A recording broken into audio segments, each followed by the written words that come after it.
Olá, meu nome é Pablo e nessa aula nós vamos conversar sobre os distúrbios do potássio, magnésio e cálcio. E eu inicio essa conversa lembrando que o potássio ele é o principal cátion intracelular, alcançando nesse compartimento uma concentração de 120 a 150 mEq por litro. Já no espaço extracelular e no plasma, essas concentrações de potássio elas acabam variando em torno de 3,5 a 5 mEq por litro, ou seja, o potássio do compartimento extracelular corresponde a apenas 2% do potássio corporal. E a justificativa para essa diferença de concentração de potássio intra e extracelular é a necessidade de manter um potencial de repouso transmembrana em torno de menos 90. E isso permite, né, o funcionamento adequado de células excitáveis, como por exemplo o miócito e também os neurônios.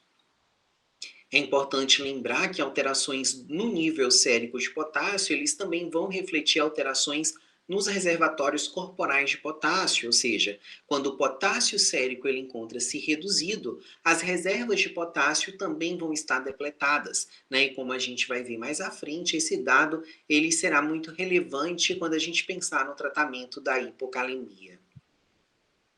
O principal reservatório celular de potássio é a célula muscular, tá? E frequentemente os sintomas associados a hipo e hipercalemia eles estarão associados a alterações da função neuromuscular. Dentro dos achados clínicos, nós podemos encontrar tanto na hipo quanto na hipercalemia, fraqueza, cãibras, parestesias, paresias, né, e alterações eletrocardiográficas, incluindo arritmias graves. Na hipocalemia, nós também podemos encontrar a redução do peristaltismo, né, o que a gente chama de ilho adinâmico. Em termos de achados eletrocardiográficos associados a esses distúrbios do potássio, eles serão diferentes na hipo e na hipercalemia. Na hipocalemia, nós iremos encontrar uma depressão no segmento ST, seguido de uma redução na amplitude da onda T, seguida pelo prolongamento do complexo QRS com aparecimento de uma onda U superposta à onda T.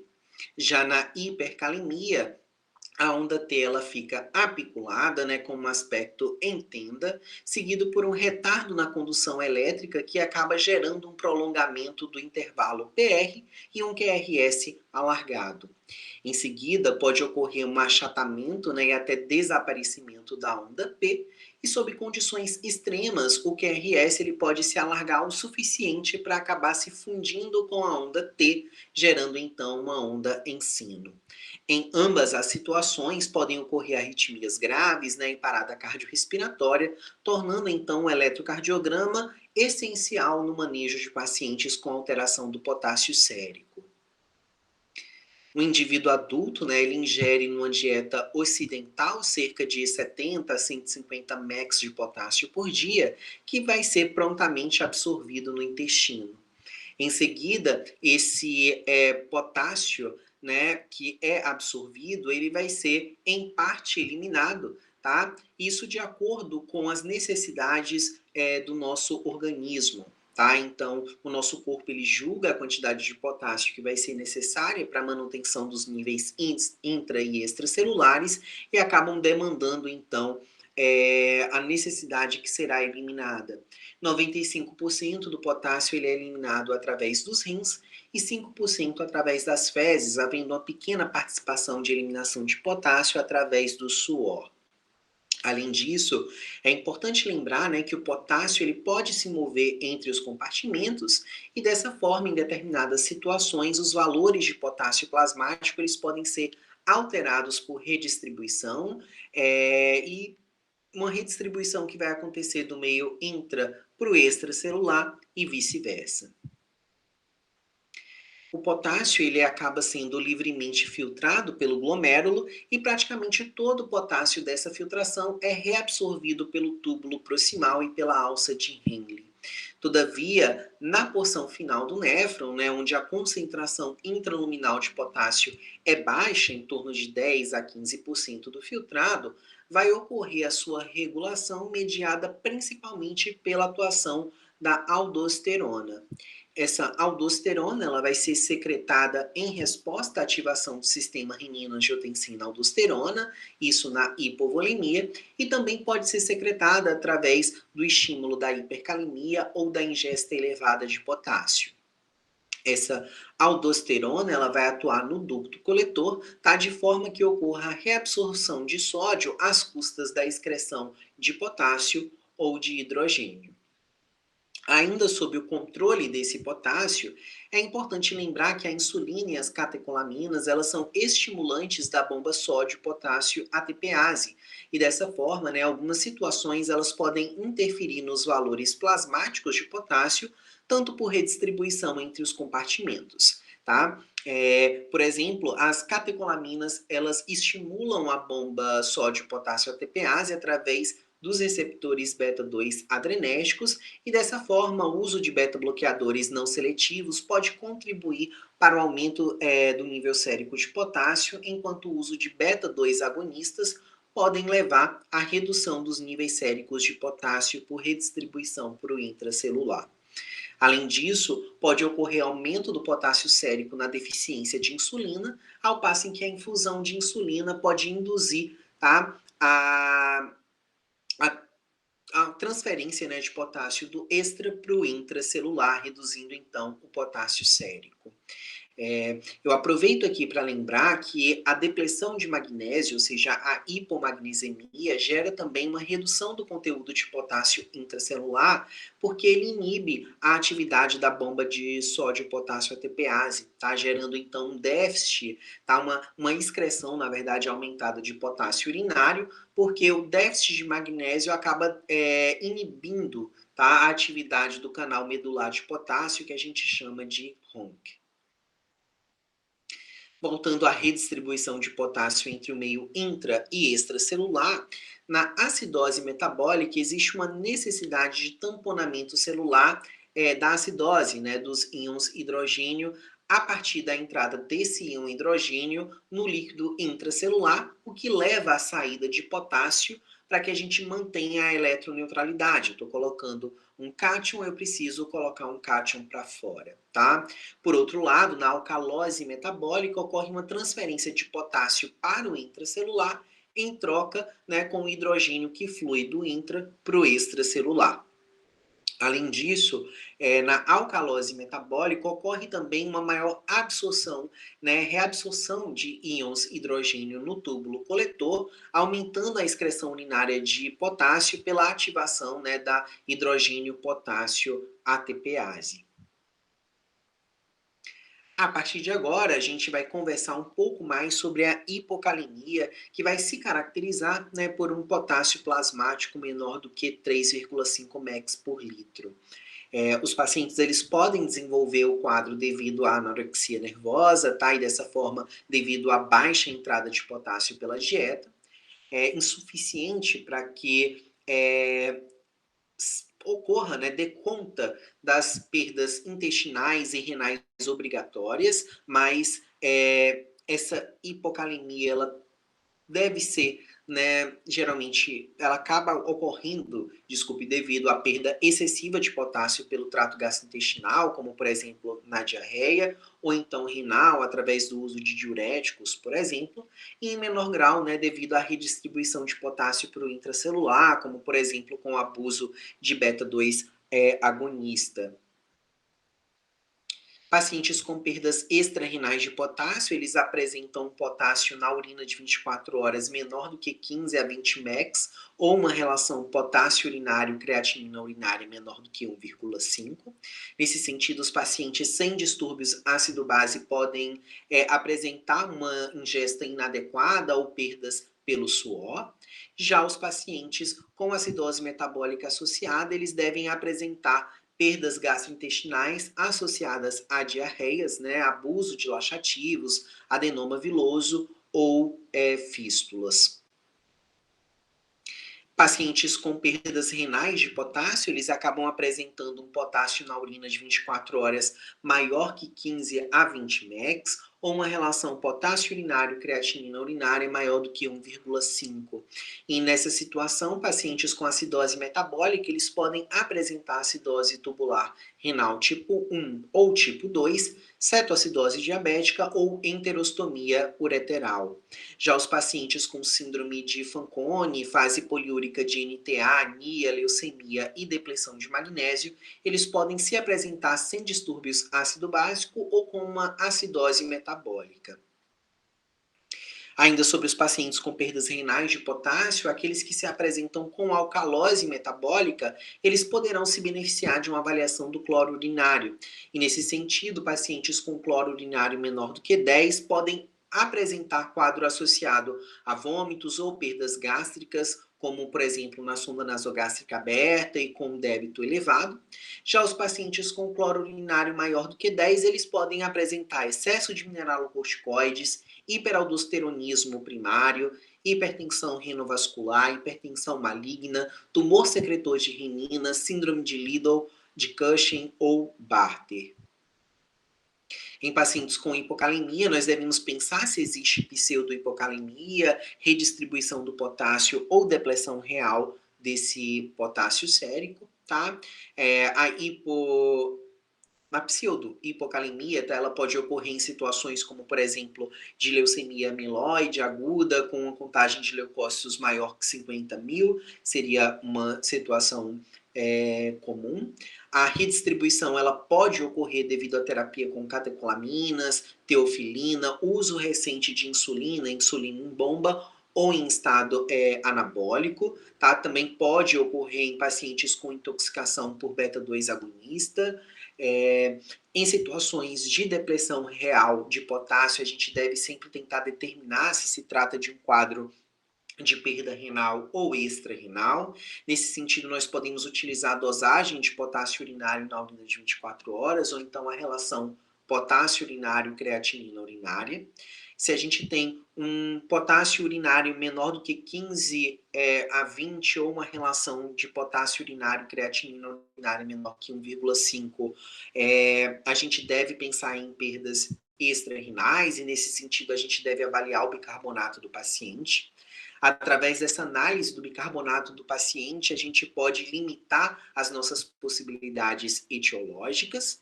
E, por outro lado, pacientes com uma perda renal, eles vão apresentar um potássio urinário maior que 15 a 20 ou uma relação potássio urinário, creatinina urinária maior do que 1,5.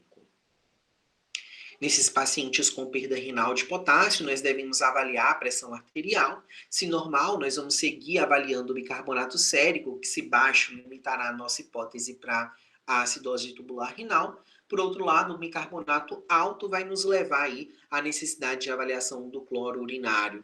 Um cloro urinário menor do que 10 pode ser secundário a vômitos ou perdas gastrointestinais altos, enquanto um cloro urinário maior do que 10 pode ser justificado pelo uso de diuréticos, síndrome de Bartter, hipomagnesemia, hiperaldo, e aí nesse caso o hiperaldo com pressão normal. Já os pacientes com pressão arterial elevada, eles deverão ter a sua atividade de renina e aldosterona sérica avaliadas, né? Uma renina sérica alta, elevada, ela pode se dever a uma hipertensão maligna ou renovascular, né? Enquanto uma renina sérica baixa, ela vai estar associada a uma aldosterona alta, justificando aí um hiperaldo primário. Por outro lado, nos casos onde a renina sérica ela encontra-se baixa, com a aldosterona também baixa, a gente deve acabar pensando em hiperplasia adrenal e em síndrome de Cushing. Para tratar pacientes com hipocalemia, é sempre importante pesar o risco da hipocalemia com o risco associado à correção dessa hipocalemia. Tá? Pacientes cardiopatas, especialmente aqueles com doença coronariana, indivíduos cuja hipocalemia se desenvolveu de forma rápida, eles encontram-se sob um maior risco para apresentações graves, tá? E nesse sentido, eles podem se beneficiar de reposições endovenosas de potássio. Por outro lado, pacientes com hipocalemia por redistribuição, idosos, tá, desnutridos, hiperglicêmicos e também com déficit motor importante, eles podem apresentar um maior risco de correção rápida e até mesmo de hipercalemia iatrogênica. O primeiro passo na correção da hipocalemia envolve calcular o déficit corporal de potássio, que, como a gente viu, né, é maior do que o mensurado, vez que o potássio sérico ele corresponde apenas a 2% do total, e nesse sentido, cada queda de 1 mEq de potássio sérico vai corresponder a um déficit de 300 mEq de potássio. Tá? Nesse exemplo, em que a paciente encontra-se com um potássio sérico de 2,1, existindo uma redução de 1,9 mEq de potássio, por regra de 3, nós chegamos a um déficit de 570 mEq de potássio. Tá? O segundo passo ele envolve identificar se existe alguma condição que leve à perda sustentada de potássio, e nesse caso, há uma perda sustentada de potássio, né, de cerca de 10 mEq por dia, secundária aos vômitos que essa paciente encontra se apresentando. No terceiro passo, a gente deve definir a via e a taxa de reposição do paciente, que vai depender essencialmente da gravidade dessa hipocalemia.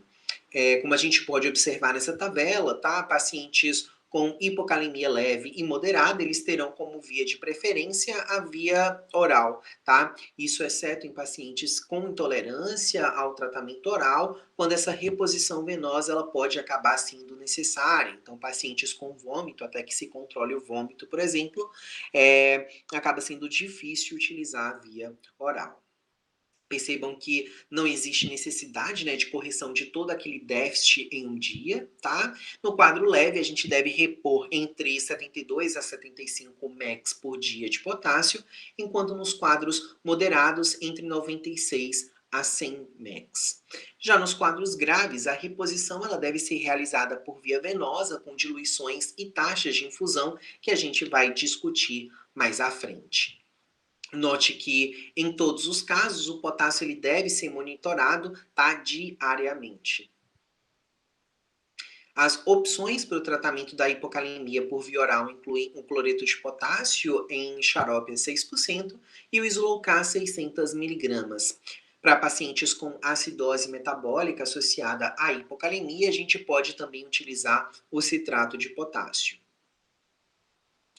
As opções venosas, elas vão incluir o cloreto de potássio, 19,1%, tá? E a 10%. A ampola de 10 ml de cloreto de potássio a 19,1% possui 25 mEq, enquanto a de 10% possui 13 mEq. Para pacientes com hipofosfatemia, a gente pode utilizar o fosfato de potássio com 20 mEq em 10 ml. É importante destacar que a gente não deve ultrapassar uma concentração maior do que 20 mEq em 100 ml, tá? E uma taxa de infusão maior do que 10 mEq por hora em pacientes com acesso central. Quando a gente fala de via periférica, tá? A gente não deve ultrapassar uma concentração maior do que 20 a 40 mEq por litro e uma taxa de infusão maior do que 10 mEq por hora. Nesse sentido, tá? Em pacientes com veia central, a gente pode diluir 2 ampolas de potássio a 19,1% em 250 ml de cloreto de sódio a 0,9% e infundir em 3 horas com uma certa segurança.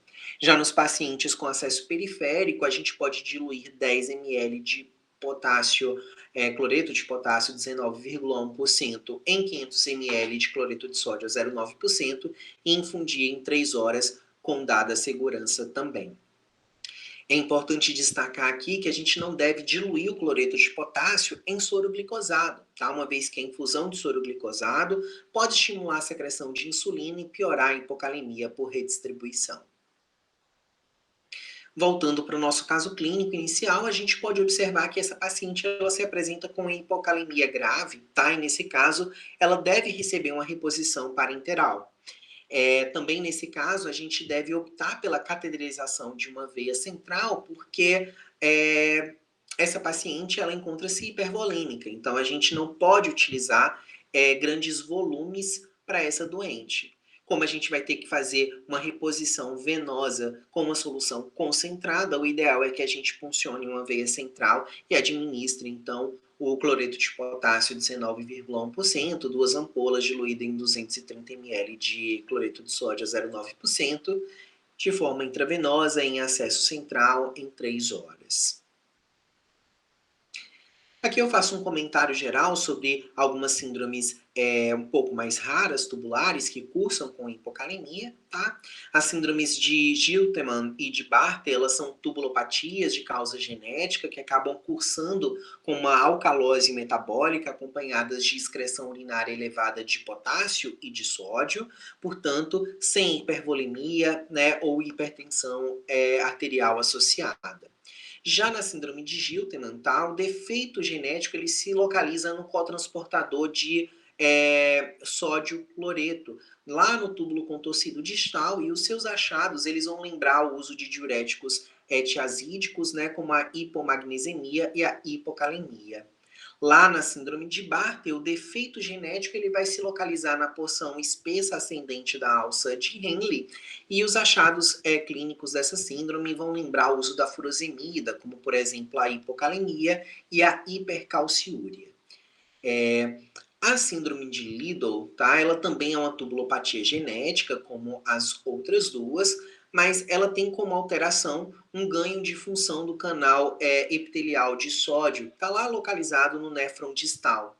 Esse quadro ele vai se caracterizar por hipervolemia, hipertensão arterial e alcalose metabólica, com níveis séricos de renina e aldosterona que vão estar suprimidos, o diferenciando aí do hiperaldo primário. Fim da nossa conversa sobre a hipocalemia, a gente vai falar agora um pouco sobre a hipercalemia. E a hipercalemia ela é definida por um potássio sérico maior do que 5,5 megs por litro e, para algumas referências laboratoriais, maior do que 5. Como em condições normais, o principal responsável pelo balanço de potássio são os rins, né, uma vez que a eliminação de suor e de fezes é pouco significativa, a hipercalemia ela vai ocorrer geralmente por uma diminuição da excreção urinária de potássio ou pela redistribuição de potássio do intra para o extracelular. A diminuição da excreção urinária ela pode acontecer devido à doença renal crônica, à lesão renal aguda, o hipoaldosteronismo, o uso de ECA, de BRA ou de diuréticos poupadores de potássio. Tá? Já a redistribuição de potássio do intra para o extracelular pode ocorrer devido à acidose metabólica, à deficiência de insulina, à hiperosmolaridade, ao bloqueio dos receptores beta-2 adrenérgicos e também a destruição celular maciça, como acontece na rabdomiólise e na síndrome de lise tumoral. Além das etiologias associadas à redistribuição do potássio do intra para o extracelular e também a redução da excreção renal de potássio, a gente deve atentar para as possibilidades de pseudo-hipercalemia, quando existe aí um resultado laboratorial com potássio elevado, quando na verdade o nível sérico de potássio do paciente é normal. Essa situação ela pode acontecer em pacientes com trombocitose, com plaquetas maiores do que 1 milhão, ou com leucocitose maior do que 50 mil, e também pode acontecer quando a coleta de sangue ela é realizada numa veia, tá, com infusão de cloreto de potássio, ou então por hemólise traumática mesmo, tá, resultante aí de uma coleta de sangue com garroteamento, tá, que é prolongado, ou com sucção excessiva dessa seringa, também podendo levar a esse quadro de pseudo-hipercalemia. Na suspeita de uma pseudo-hipercalemia, a gente deve realizar uma nova coleta de sangue, tá? Se a trombocitose ocorrer, a amostra ela deve ser coletada em um tubo de ensaio que contenha heparina, e com isso a gente consegue resolver esse problema. E excluída a pseudo-hipercalemia, é importante que a gente interprete os dados da história clínica, do exame físico e dos exames complementares, tá? E com isso, com esses dados, a gente na maior parte das vezes, acaba identificando a causa dessa hipercalemia. Ou é uma situação relacionada à redistribuição de potássio, ou então associada a um excesso real de potássio, seja por uma taxa de filtração glomerular estimada menor do que 20, oligúria ou lise celular. Na hipercalemia, tá, sem uma causa aparente, com uma taxa de filtração glomerular maior do que 20 ml por minuto, acaba sendo importante que a gente avalie a possibilidade de um hipoaldo primário, tá? E a gente vai aí realizar a dosagem de aldosterona para poder prosseguir o nosso raciocínio.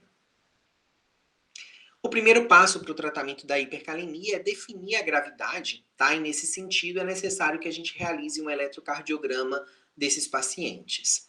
Caso existam alterações eletrocardiográficas que sejam compatíveis com hipercalemia, vai ser necessário estabilizar o cardiomiócito através da infusão de gluconato de cálcio a 10%, 10 ml IV em 2 a 3 minutos. Na falta do gluconato de cálcio, a gente pode utilizar o cloreto de cálcio a 10%, tá? E ele vai funcionar da mesma forma. A gente pode repetir essa dose após 30 minutos, caso as alterações no eletrocardiograma elas persistam. O segundo e o terceiro passo, tá? Eles são prescritos de forma simultânea. Então, a gente divide em segundo e terceiro passo para que a gente entenda o que cada um desses agentes vai fazer, como que ele vai agir, mas eles são introduzidos de forma simultânea, tá? No segundo passo, a gente vai redistribuir o potássio do extra para o intracelular através do uso de insulina e de beta-2 agonista. Embora essas medidas elas sejam extremamente rápidas para reduzir certo nível de potássio sérico, elas são transitórias, tá? E nesse sentido, a gente precisa entender que essas medidas elas devem ser prescritas a cada 4 ou 6 horas. Né? Em pacientes que não estão hiperglicêmicos, a administração da insulina ela fica limitada. Então, nessa situação, a gente precisa, para não causar hipoglicemia, fazer a solução polarizante, né, a glicoinsulina. Então, a gente vai colocar 10 unidades de insulina regular em 100 ml de glicose hipertônica a 50%. E nessa situação, a gente faz a infusão desse volume em 20 a 30 minutos. Em pacientes com glicemias maiores do que 250, a gente pode tentar utilizar insulina regular conforme protocolo. Nos pacientes que apresentem insulina maior do que 400, tá, a gente deve inclusive pensar na possibilidade de introdução de bomba de insulina para esses pacientes. Já os beta-2 agonistas, eles devem ser evitados nos pacientes com arritmias ou com angina ativa, tá? Quando seguro, a gente pode utilizar essa nebulização com beta-2 agonista a cada 2 ou 4 horas, conforme for necessário. Uma situação especial são os pacientes com acidose metabólica, tá? Acidose metabólica associada à hipercalemia. Nessa situação, a gente pode fazer a infusão de bicarbonato de sódio, desde que não exista contraindicação para a administração dessa droga. E a correção da acidose metabólica pode auxiliar na correção dessa hipercalemia.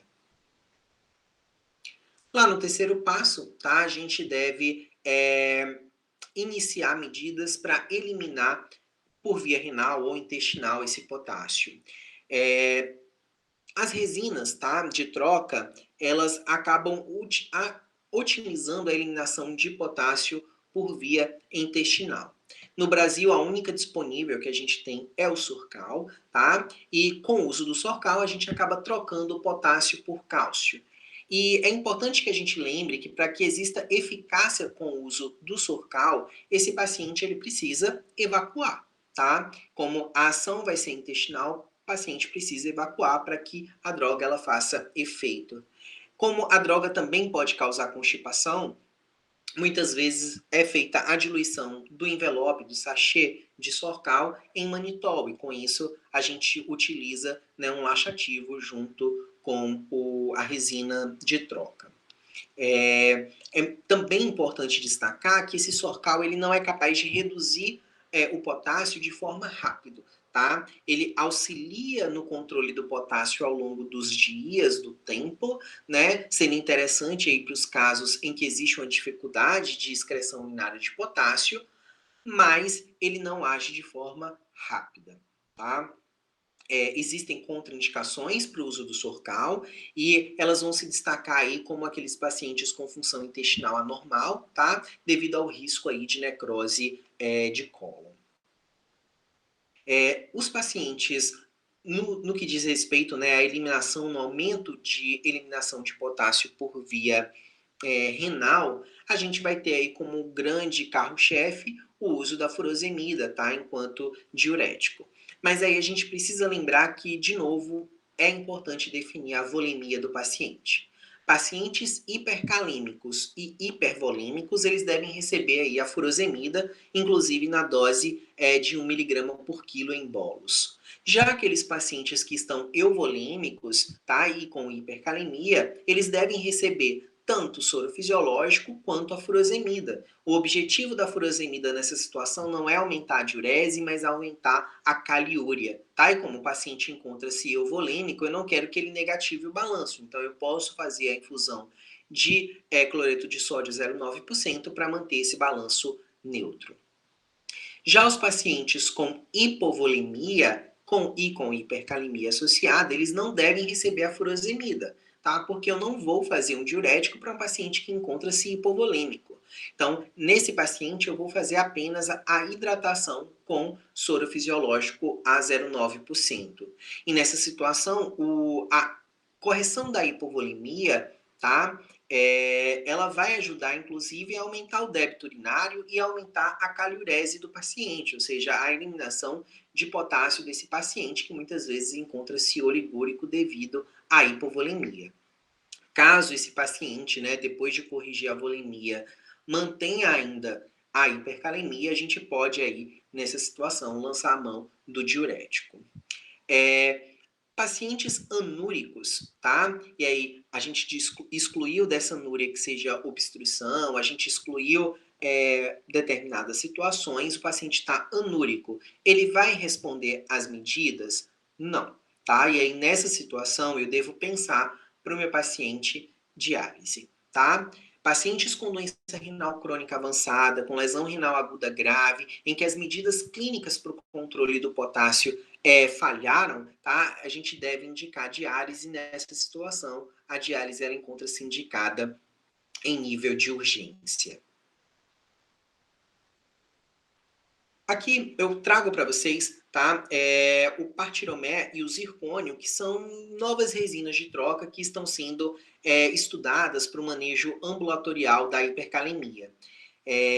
Eles notaram nesses ensaios clínicos, tá, que com o uso dessas duas drogas houve uma redução rápida do potássio sérico, sugerindo que essas drogas elas também seriam eficazes, tá, para o manejo de quadros agudos. No momento a gente ainda não tem essas drogas disponíveis no Brasil, tá? Mas quando elas chegarem e quando elas ficarem mais baratas, é muito provável que elas se somem aí às medidas para manejo do potássio no paciente crítico, no paciente agudo, sendo resinas de troca com ações mais rápidas do que o Sorcal. Aqui eu só trago alguns dados relacionados à diálise, tá? Em que a gente assinala a necessidade de ter banhos com potássio, mesmo em pacientes com hipercalemia, tá? Banhos livres de potássio acabam aumentando a mortalidade e o risco de arritmias para esses pacientes. E fim dessa nossa conversa sobre o potássio, nós vamos conversar agora sobre os distúrbios do magnésio. E o magnésio ele é essencial para a vida, tá? E está envolvido em muitas reações enzimáticas, na geração do ATP e também em funções mitocondriais e de membrana. Embora esse magnésio ele seja um dos cátions mais abundantes no nosso organismo, apenas 1% dele é que se encontra no meio extracelular, estando cerca de 50 a 60% depositados lá nos nossos ossos. A homeostase do magnésio vai depender fundamentalmente de 3 órgãos, tá? Intestino, que é responsável pela absorção, ossos, que são responsáveis pelo estoque, e os rins, que são responsáveis pela excreção desse eletrólito. Aproximadamente 30 a 50% do magnésio da dieta vai ser absorvido pelo intestino, tá? Especialmente lá pelas porções distais do jejum e do íleo, e cerca de 70% do magnésio vai ser filtrado livremente pelos glomérulos, sendo que 10 a 25% vão ser reabsorvidos no túbulo proximal, 50 a 70% na porção ascendente espessa da alça de Henle e 10% no túbulo distal, onde o ajuste fino desse magnésio vai ser realizado. E falando sobre a hipomagnesemia, A hipomagnesemia trata-se de um distúrbio frequente, acontecendo em cerca de 12% por cento dos pacientes internados e em até 60% daqueles que encontram-se em terapia intensiva. Ela pode ocorrer devido a uma diminuição da absorção intestinal ou aumento da excreção renal e está associada aí a um grande espectro de doenças. Dentro dessas causas gastrointestinais, nós podemos destacar a baixa ingesta, a aspiração nasogástrica prolongada e também os estados de má absorção e alcoolismo. Dentro das causas por perdas renais, nós temos aquelas associadas à hiperfiltração, como por exemplo a diurese pós-obstrutiva, a NTA e a expansão excessiva de volume. Nós temos também aquelas associadas à redução da reabsorção no túbulo proximal, como por exemplo na síndrome de Fanconi, e aquelas associadas à redução da reabsorção no ramo descendente da alça de Henle, como por exemplo com o uso de diuréticos de alça e também com o uso de aminoglicosídeos. Nós temos também aquelas relacionadas à redução da reabsorção no túbulo contorcido distal, como acontece com o uso dos tiazídicos, como a hidroclorotiazida, e nós temos as causas genéticas, das quais a gente pode destacar as síndromes de Tiltman e de Bartter. Nós temos ainda as causas associadas a sequestro tecidual, que vão incluir aí a pancreatite aguda, o pós-paratiroidectomia, a síndrome de realimentação, a NPT excessiva e também as transfusões massivas de sangue. As concentrações, as consequências, né, na verdade, da hipomagnesemia, elas vão ser amplas, tá? E se sabe que ela vai estar relacionada à doença cardiovascular, a estresse oxidativo, tá? A inflamação, cursando com PCR mais elevado, alterações no metabolismo da glicose e a um pior prognóstico e uma pior mortalidade para os pacientes. Além disso, ela também é fator de risco para a progressão para a doença renal, tá? Um agravante para a injúria renal aguda, relacionando-se também com a não recuperação da ira em pacientes críticos. Esse magnésio ele também tem efeito broncodilatador, tá? Desempenhando aí um papel na asma e na DPOC. E o magnésio também desempenha um papel importante na função cardíaca, participando da regulação do tônus vascular, da resistência vascular periférica e do débito cardíaco, possuindo um efeito vasodilatador. Ele regula a atividade dos canais iônicos da célula cardíaca, regula a contratilidade do miocárdio e tem um papel anti-inflamatório e vasodilatador. E dessa forma, tá, em pacientes cardiopatas, manter o magnésio é inclusive extremamente importante. O tratamento da hipomagnesemia é a reposição do eletrólito, tá? Que pode ser feito por via oral ou por via venosa, dependendo aí basicamente da gravidade desse quadro.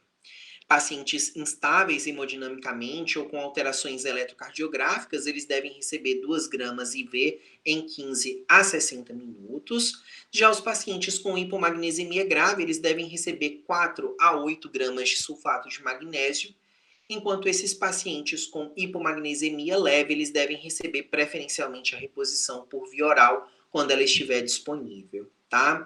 Quando a gente precisa fazer a reposição desses pacientes por via intravenosa, nos quadros leves, tá? A gente deve repor 2 a 4 gramas em 24 horas. A gente deve ter muita cautela ao repor repor magnésio, tá? Em pacientes com doença renal crônica ou com injúria renal aguda. Nessas situações, a gente deve fazer a reposição e dosar esse magnésio 6 a 12 horas ao longo do dia, para que a gente possa ter uma certa segurança e evitar a hipermagnesemia nesses pacientes. Falando agora sobre a hipermagnesemia, a prevalência de hipermagnesemia varia entre 5 a 10% em pacientes hospitalizados em enfermaria, com prevalências mais altas no ambiente de terapia intensiva, onde a disfunção renal ela vai ser comum. Como existe uma alta eficácia renal para a excreção do magnésio, tá? A hipermagnesemia clinicamente significativa ela vai ser rara, tá? Na ausência aí de uma disfunção renal aguda ou crônica, ou uma administração massiva, tá? de magnésio, ou seja, iatrogênica. A hipermagnesemia, ela vai se associar aí, basicamente a uma sobrecarga externa pelo uso de drogas como magnésio em laxantes ou também na presença de uma disfunção renal. Geralmente os pacientes apresentam-se assintomáticos, tá? Exceto quando eles atingem valores maiores do que 4, e a partir desse valor, novos sintomas eles vão sendo associados, como a gente pode observar nesse slide. Vão ser objetivos do tratamento, né? Suspender a reposição de magnésio, se ela estiver sendo realizada, introduzir hidratação e diurético para corrigir a magnesemia e também prescrever um antagonista, que nesse caso vai ser o gluconato de cálcio. Além disso, é sempre importante avaliar a função renal do paciente, pois na presença de doença renal crônica ou de injúria renal aguda graves, né, uma diálise ela pode ser necessária para tratar essa hipermagnesemia. Na presença de hipermagnesemia grave, nós devemos iniciar uma monitorização eletrocardiográfica contínua, tá? Nós devemos prescrever gluconato de cálcio, uma ampola em 2 a 10 minutos, e nos pacientes hipervolêmicos, furosemida. Naqueles pacientes euvolêmicos, a gente pode fazer o soro fisiológico a 0,9% e furosemida, e nos pacientes hipovolêmicos, o soro fisiológico a 0,9%. Agora nós vamos conversar um pouco sobre os distúrbios do cálcio. E a homeostase do cálcio ela vai ser fundamental para manter o funcionamento adequado das atividades intracelulares, e por esse motivo as concentrações séricas de cálcio elas devem se manter em uma faixa estreita de controle. 90% desse cálcio corporal ele encontra-se no osso, tá? E do restante, cerca de 40 a 45% acaba circulando ligado a proteínas plasmáticas, sendo a albumina, né, a principal delas. 15% desse cálcio vai encontrar-se ligados a outros ânions, e o 40% restante é que vai encontrar-se ligado, vai encontrar-se na sua forma livre, tá? Ou ionizada. E é esse cálcio ionizado, esse cálcio livre, que vai desempenhar as ações bioquímicas desse íon.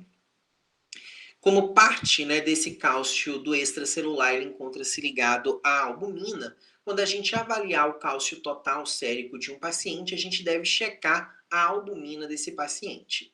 E caso exista uma hipoalbuminemia, a gente deve corrigir o cálcio total da seguinte forma: a gente deve multiplicar 0,8 pelo resultado de 4 menos a albumina do paciente e somar ao cálcio total. Uma outra opção acaba sendo solicitar o cálcio iônico e avaliá-lo de forma específica. Os principais envolvidos no metabolismo do cálcio são o PTH, a vitamina D e o FGF23, tá? Hormônios que vão atuar nesse eixo osso, rim, trato gastrointestinal, a fim de manter essa homeostase do cálcio e do fósforo. No geral, né, o balanço diário de cálcio vai depender da absorção intestinal desse cálcio, da excreção renal dele e da remodelação óssea, ou seja, desse processo de remodelação óssea associada também ao metabolismo do fósforo. Quando a gente considera esses fatores, a gente entende que a dosagem do PTH, da vitamina D, do fósforo, vão acabar sendo essenciais para que a gente avalie esses pacientes que se apresentem com alterações do metabolismo do cálcio. E falando especificamente sobre a hipocalcemia, o primeiro passo na avaliação de um paciente com hipocalcemia é descartar uma pseudo-hipocalcemia. E nesse contexto, a gente deve excluir hipoalbuminemia, tá? E também checar se o paciente ele não fez uso recente de gadolínio para a realização de ressonância magnética. Não sendo esse caso, tá? Nós vamos pensar na etiologia do paciente, levando em consideração o PTH e a vitamina D dosada por esses pacientes. A gente pode pensar, então, nesse aspecto, tá? A gente pode classificar esses pacientes de acordo com pacientes com PTH reduzidos, ou seja, com hipoparatiroidismo, ou pacientes com níveis elevados de PTH, onde a dosagem de vitamina D vai nos auxiliar no diagnóstico diferencial. Por último, a gente deve pensar em outras causas que envolvem aquelas associadas à hipomagnesemia ou a doenças sistêmicas, como, por exemplo, a rabdomiólise e a pancreatite. Os sintomas clínicos eles podem ser neurológicos, musculares e cardiovasculares, sobretudo né, os neurológicos e musculares, os neuromusculares. Já nos pacientes com hipocalcemia crônica, a gente também pode encontrar alterações ósseas diversas. Dois achados clássicos no exame físico de pacientes com hipocalcemia vão ser os sinais de Trousseau e Chvostek, tá? No sinal de Trousseau, a gente vai encontrar um espasmo do carpo, né, levando à flexão do punho após insuflar o manguito do esfigmomanômetro acima, né, da pressão arterial do paciente por 3 minutos. Já no sinal de Chvostek, a gente vai ter a contração do músculo facial após o estímulo do nervo facial próximo da região auricular. Nesses pacientes, as alterações eletrocardiográficas comuns vão ser um segmento ST prolongado, intervalo QT prolongado e uma diminuição ou achatamento ou inversão da onda T. E a decisão terapêutica desses pacientes vai depender principalmente da presença de sintomas de gravidade e também da velocidade de instalação desse quadro. Caso o paciente ele apresente hipocalemia leve, com um cálcio maior do que 7,5 e assintomática, o tratamento ele pode ser feito com a reposição oral com 500 mg de cálcio elementar em 3 ou 4 tomadas. Caso exista uma deficiência de vitamina D ou um hipoparatiroidismo, calcitriol ou vitamina D podem acabar sendo repostos, né, podem ser necessários para o manejo desse paciente. Caso o paciente ele apresente uma hipocalcemia grave ou sintomática, a gente deve fazer a infusão de 10 a 30 ml de gluconato de cálcio a 10%, diluído em soro glicosado ou soro fisiológico, infundindo aí em 20 minutos. Após, né, a gente deve diluir 10 ampolas de gluconato de cálcio a 10% em 800 ml de soro glicosado a 5% e infundir em bomba de infusão contínua 50 ml hora com titulação da dose conforme o resultado de cálcio iônico que a gente deve medir a cada 2 ou 4 horas. É importante lembrar, tá, que na hipocalcemia associada à hiperfosfatemia, tal como acontece na rabdomiólise, por exemplo, é necessário, antes de corrigir o cálcio, exceto na presença de sintomas graves, tá, de hipocalcemia, corrigir primeiro o fósforo desse paciente. Por vezes, nesses casos, a diálise acaba inclusive sendo necessária. E o objetivo é que a gente não faça calcificação, tá, disseminada por conta do produto cálcio-fósforo. Falando agora da hipercalcemia, dentre as causas de hipercalcemia, a gente pode destacar aquelas relacionadas ao hiperparatiroidismo primário, outras endocrinopatias, tá? Doenças granulomatosas, intoxicação vitamínica, tumores sólidos, neoplasias hematológicas e também síndrome de imobilização. Pacientes com hipercalcemia, eles podem ser assintomáticos ou podem apresentar sintomas neurológicos, renais, gastrointestinais e também cardiovasculares. Dentro desses sintomas renais, a gente pode destacar a poliúria, que pode ocorrer no contexto do diabetes insípidos nefrogênico. As alterações eletrocardiográficas vão incluir intervalo QT diminuído, segmento ST curto ou ausente, aumento da amplitude do QRS e também um aumento da duração da onda T. A avaliação desses pacientes depende da dosagem do PTH, além, é claro, da correção do cálcio sérico e da exclusão de determinadas drogas. Então, pacientes com PTH normal ou baixo, eles apresentam hipercalcemia não mediada pelo PTH, e os pacientes com proteína relacionada ao PTH elevada, eles vão apresentar aí um quadro secundário à malignidade. Já os pacientes com vitamina D ativada elevada, eles podem ter quadro associado a doenças granulomatosas ou a linfoma, enquanto os pacientes com vitamina D elevada, eles podem estar apresentando um quadro de hipervitaminose.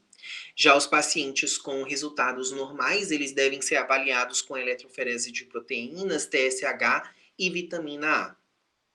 Já os pacientes com PTH elevado, eles podem apresentar hiperparatiroidismo primário ou hipercalcemia hipocalciúrica familiar. Os pacientes com cálcio urinário maior do que 200 miligramas em 24 horas, eles apresentam hiperparatiroidismo primário, enquanto aqueles pacientes com cálcio urinário baixo, eles devem apresentar uma hipercalcemia hipocalciúrica familiar.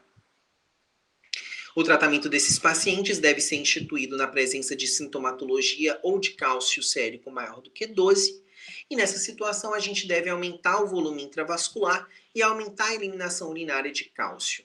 Além disso, a gente deve revisar a prescrição do paciente e eliminar drogas associadas à hipercalcemia. Nos casos de hipercalcemia refratária, com risco de vida, ou seja, com cálcio maior do que 18, ou na presença de sintomas neurológicos graves, a hemodiálise acaba sendo necessária e muitas vezes, de fato, indicada num contexto de urgência. Sobre essa temática, seria isso. Até mais.